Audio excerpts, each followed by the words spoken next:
Fueron países extranjeros los que intervinieron en Alemania en 1945. Se salvó al país de un régimen que podría haberse perpetuado en el poder, manteniendo el daño a Europa.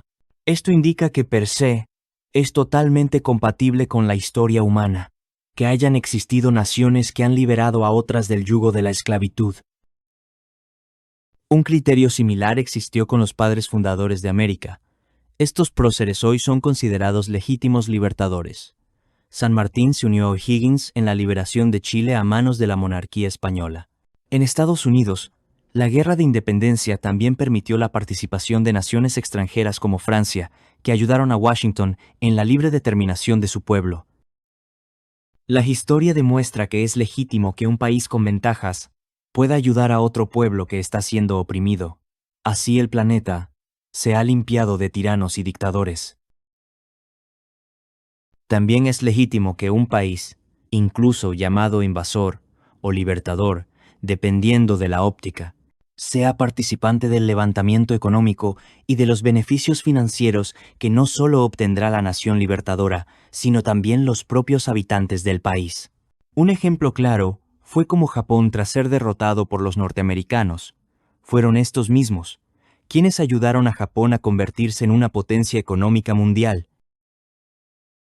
Llama entonces la atención las declaraciones de algunos presidentes de América, como Petro, Lula, Sheinbaum y Boric, que han cuestionado como ilegítima la intervención militar de Estados Unidos en Venezuela.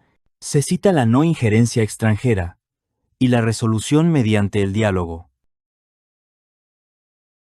Sheinbaum de México cita el artículo 2, párrafo 4 de la Carta de Naciones Unidas para argumentar. Ella cita textualmente: los miembros de la organización en sus relaciones internacionales se abstendrán de recurrir a la amenaza o al uso de la fuerza contra la integridad territorial o la independencia política de cualquier Estado, o en cualquier otra forma incompatible con los propósitos de las Naciones Unidas. Pero la pregunta que surge a esta cita es si el gobierno de Venezuela está manejando de forma legítima al Estado venezolano. ¿Es ilegítimo el gobierno de Maduro? Pareciera a estas alturas que todos así lo aceptan. Se sabe que hubo fraude electoral. Entonces, ¿aplicarían estas palabras de la ONU a un narcoestado que actúa de forma ilícita? Entonces analicemos estas preguntas que surgen con el caso venezolano. Primera pregunta: ¿es un gobierno ilegítimo el administrador del Estado? A todas luces parece que sí. Maduro ya no era el presidente legítimo del país. Segunda pregunta: ¿puede considerarse agresión el narcoterrorismo? Esto es interesante, porque plantea un nuevo paradigma mundial, y que escapa a la antigua definición de las Naciones Unidas. Los narcos han logrado influir en los países, y mantienen estados paralelos dentro de los países. Su poder ilegítimo en armamento y fuerza es similar al de un pequeño estado. ¿Puede redefinirse ese concepto por acciones ya ejecutadas, sin que se necesite una corrección del texto de la ONU? En otras palabras, ¿puedo recurrir a la legítima defensa ante cualquier grupo extranjero y que no sea necesariamente un Estado legal político? Tercera pregunta: ¿se intentó evitar mediante acuerdos diplomáticos? Todo pareciera que durante décadas se intentó negociar con el madurismo. De hecho, las últimas elecciones fraudulentas nacieron de un compromiso del régimen para realizar elecciones transparentes. Y última pregunta: ¿está afectando la estabilidad de los otros Estados miembros?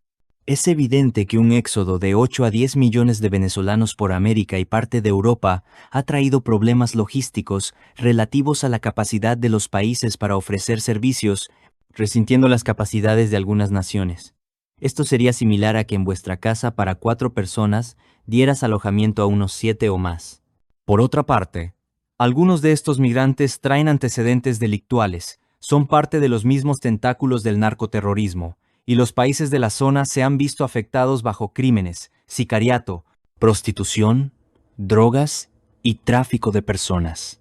Esto es una especie de afectación colateral que también causa un país sobre otros, y es algo que también debe ser analizado por Naciones Unidas, como una especie de agresión pasiva.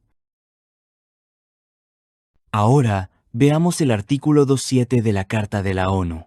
Ninguna disposición de esta Carta autorizará a las Naciones Unidas a intervenir en los asuntos que son esencialmente de la jurisdicción interna de los Estados, ni obligará a los miembros a someter dichos asuntos a procedimientos de arreglo conforme a la presente Carta, pero este principio no se opone a la aplicación de las medidas coercitivas prescritas en el capítulo 7.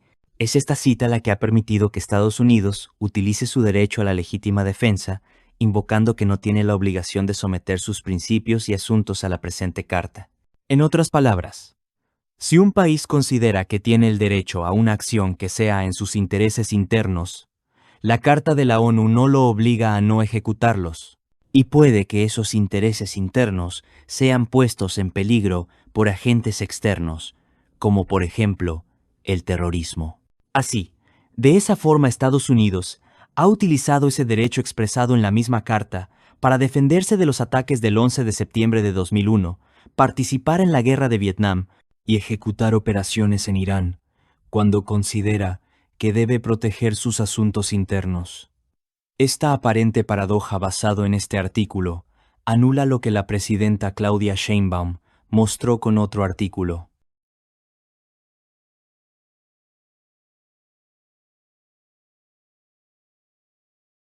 Llegamos a la conclusión, por lo tanto, que la intervención de Estados Unidos en Venezuela no es ilegítima ni viola el derecho internacional. Y la razón principal es que la misma Carta de la ONU no contempla las múltiples y nuevas situaciones globales que se han ido configurando. Como saben, todos los legisladores, los fenómenos reales aparecen primero, y luego deben configurarse las leyes. Pero sin embargo, eso no impide que las naciones o estados, en beneficio de sus intereses internos, no puedan tomar medidas que puedan afectar a terceros. Por ejemplo, puede que no exista aún una ley explícita sobre la inteligencia artificial o el cibercrimen, pero eso no implica que las personas o estados puedan aplicar medidas precautorias o realizar incluso acciones más determinantes para evitar esos problemas, mientras aún quienes deben legislar se pongan a hacerlo. También hay precedentes pasados que muestran que existieron países que participaron en la liberación de naciones capturadas por tiranos. Concluimos entonces que el problema es más bien de la incapacidad de Naciones Unidas, y no de Estados Unidos, porque la ONU debería hace tiempo haber actualizado sus estatutos ante estas nuevas amenazas que surgen como estados paralelos o infectan a los estados, en vez de usar un reduccionismo que culpa a una nación de imperialismo, saqueo y agresión.